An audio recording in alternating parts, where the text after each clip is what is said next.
Hello! Welcome back to our channel Shannu Family. అందరూ ఎలా ఉన్నారు? మన ఛానల్ ఎవరైనా సరే ఫస్ట్ టైం చూస్తున్నట్టయితే కనుక వెంటనే సబ్స్క్రైబ్ చేసుకోండి అండ్ పక్కనే ఉన్న బెల్ ఐకాన్ కూడా క్లిక్ చేసుకోండి. దానివల్ల నోటిఫికేషన్ అనేది మీకు ముందుగా వస్తుంది. ఈ కంటెంట్ మీకు యూస్ఫుల్ అయింది అనుకుంటే కనుక మీ ఫ్రెండ్స్ అండ్ ఫ్యామిలీ మెంబర్స్ కి షేర్ చేయండి. ఖచ్చితంగా ఒక లైక్ అయితే ఇవ్వండి. రోజు చాలా క్విక్ గా అయిపోయే రెసిపీ అయితే ఈ రోజు నేను మీతో షేర్ చేసుకుంటున్నాను. సో అదే పన్నీర్ రైస్. సో బేబీస్ కి మనము ఆఫ్టర్ 1 year గానీ అంటే బేబీకి 11 months వచ్చిన దగ్గర నుంచి 12 months దగ్గర 13 months సో ఇలాగ మనం పన్నీర్ అనేది ఇస్తూ ఉండాలి బేబీస్ కి. సో పన్నీర్ వల్ల మనకి ఎన్ని బెనిఫిట్స్ ఉన్నాయో కూడా నేను మీకు ఇప్పుడు వీడియోలో చెప్తాను. Let's start the process. ముందుగా మనం రైస్ అయితే ప్రిపేర్ చేసుకోవాలి. సో నేను దానికోసం అని చెప్పి పాపకి రెగ్యులర్‌గా వేసుకుంటున్నట్టు రైస్ అయితే ఫస్ట్ ప్రిపేర్ చేసుకుంటున్నాను. బాగా క్లీన్ చేసుకోవాలి. ఒక 3 to 4 టైమ్స్ రైస్‌ని మనం ఎప్పుడైనా సరే బేబీస్‌కి క్లీన్ చేసుకోవాలి. అండ్ ఎట్ ఏ టైమ్ మనం కూడా చాలా హైజీన్‌గా ఉండాలండి. బేబీస్‌కి మనం ఏం ప్రిపేర్ చేస్తున్నా సరే చాలా హైజీన్‌గా ఉండాలి. మన హ్యాండ్స్ కూడాని ట్వైస్ ఆర్ థ్రైస్ క్లీన్ చేసుకుంటూనే ఉండాలి. సో బేబీస్ విషయంలో మనం జాగ్రత్తగా ఉండాలి కాబట్టి కన్ఫర్మ్‌గా పాటించాలి ఇది. బాగా క్లీన్ చేసుకున్న రైస్ లోని తగినన్ని వాటర్ వేసుకొని బాగా కుక్ చేసుకోవాలి. బేబీస్ కాబట్టి మనం మెత్తగానే కుక్ చేసుకుంటాం కాబట్టి సో ఎప్పుడు కుక్ చేసుకునేటట్టే కుక్ చేసుకోవాలి. నెక్స్ట్ నేను ఇందులోకి క్యారెట్ అయితే వేసుకుంటున్నాను. ఫస్ట్ క్యారెట్ పైన ఉన్న పీల్ మొత్తం రిమూవ్ చేసేసుకోవాలి. తర్వాత క్యారెట్ ని ఈ విధంగా మనం తురుముకోవాలి. నేను పాపకి ఏ ఫుడ్ ప్రిపేర్ చేస్తున్నా సరే అందులో మెయిన్ గా వేసే ఇంగ్రీడియంట్స్ లోని క్యారెట్ ఒకటి ఉంటుంది, బీట్రూట్ ఒకటి ఉంటుంది. సో క్యారెట్ అయితే మొత్తం తురుముకుంటున్నాను. క్యారెట్ వల్ల ఎన్ని బెనిఫిట్స్ ఉన్నాయో కూడా నేను ఆల్రెడీ లాస్ట్ వీడియోలో అయితే ఆల్రెడీ చెప్పాను. ఎవరైనా చూడకపోతే కనుక ఒకసారి చూడండి, కింద లింక్ అయితే ఇస్తాను. అండ్ నెక్స్ట్ పన్నీర్ కూడా మనం ఈ విధంగా తురుముకోవాలి. ముందుగా మనము రైస్ ప్రిపేర్ చేసుకున్నాం కదా, సో ఒకసారి అది ఎలా ప్రిపేర్ అయింది, ఐ మీన్ ఎలా కుక్ అయింది అని చెప్పి ఒకసారి ఓపెన్ చేసి చూద్దాం. సో ప్రెషర్ కుక్కర్ లో ప్రెషర్ అంతా పోయిన తర్వాత మాత్రమే మనం లిడ్ అనేది ఓపెన్ చేసుకోవాలి. సో మనకి చూస్తే మనకి బాగా మెత్తగానే స్మాష్ అయింది.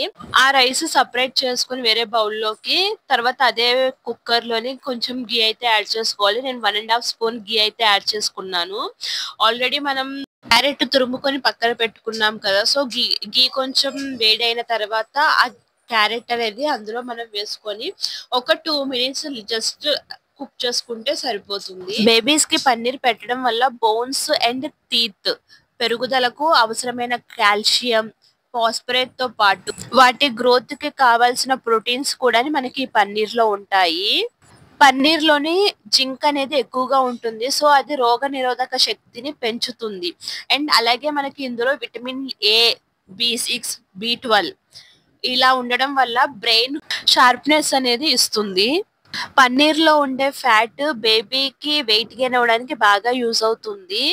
ఇప్పుడు మనం ప్రాసెస్ లోకి అయితే వచ్చేద్దాము. సో క్యారెట్ కొంచెం కుక్ అయిన తర్వాత బేబీ ఎంత స్పైసీ అయితే తింటారో ఆ స్పైసీని బట్టి కొంచెం కారం అండ్ కొంచెం పసుపు యాడ్ చేసుకోవాలి. జస్ట్ అవి ఒక 30 seconds కుక్ చేసుకున్న తర్వాత మనం 2 glasses ఆఫ్ వాటర్ అయితే యాడ్ చేసుకోవాలి.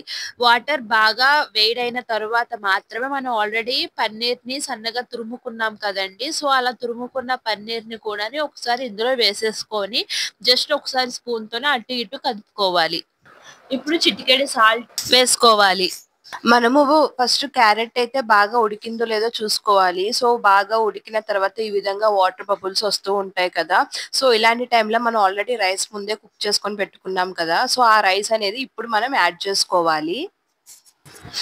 ఒకసారి స్పూన్ తోని బాగా కలుపుకోవాలండి. లైక్ మనం రైస్ కుక్ చేసుకున్నాం కదా, సో అది ఉండల కింద ఏమైనా ఉందేమో అని ఒకసారి చెక్ చేసుకోవాలి అని చెప్పి ఒకసారి చూసుకోవాలి. సో ఉండల కింద ఉంటే గనక మళ్ళీ ఒకసారి స్పూన్ తోని దాన్ని మెత్తగా స్మాష్ చేసుకోండి. సో తర్వాత మనం లిడ్ పెట్టుకొని జస్ట్ హాఫ్ లిడ్ మాత్రమే పెట్టుకోవాలి. హాఫ్ లిడ్ మాత్రం పెట్టుకొని ఇలాగ కుక్ చేసుకుంటూ ఉండాలి. సో ఈ విధంగా మనం కుక్ చేసుకుంటున్నప్పుడు అది మొత్తం వాటర్ అంతా ఎవాపరేట్ అయిపోయేంత వరకు బాగా కుక్ చేసుకోవాలి. మధ్య మధ్యలో మనం ఇలా కలుపుకుంటూ కుక్ చేసుకుంటాలి, లేకపోతే కనుక అది అడుగంటేస్తూ ఉంటుంది. సో అంతేనండి, ఎంతో healthy and tasty paneer rice అయితే రెడీ అయిపోతుంది. సో అంతేనండి, దీని సర్వింగ్ బౌల్లోకి సర్వ్ చేసుకోవడమే. ఈ విధంగా సర్వ్ చేసుకున్న తర్వాత పూర్తిగా చల్లారి పెట్టుకోవాలి. చల్లారి పెట్టుకున్న తర్వాత మాత్రమే మనం బేబీస్ కి తినిపించాలి. అండ్ బేబీస్ కి పెట్టేటప్పుడు ఎప్పుడైనా సరే మనం చాలా హైజీన్ గా ఉండాలి. ఇఫ్ మన హ్యాండ్స్ తో పెడుతున్నాము అంటే కనుక హ్యాండ్స్ బాగా క్లీన్ చేసుకొని మనం బేబీస్ కి తినిపించాలి. Thank you for watching.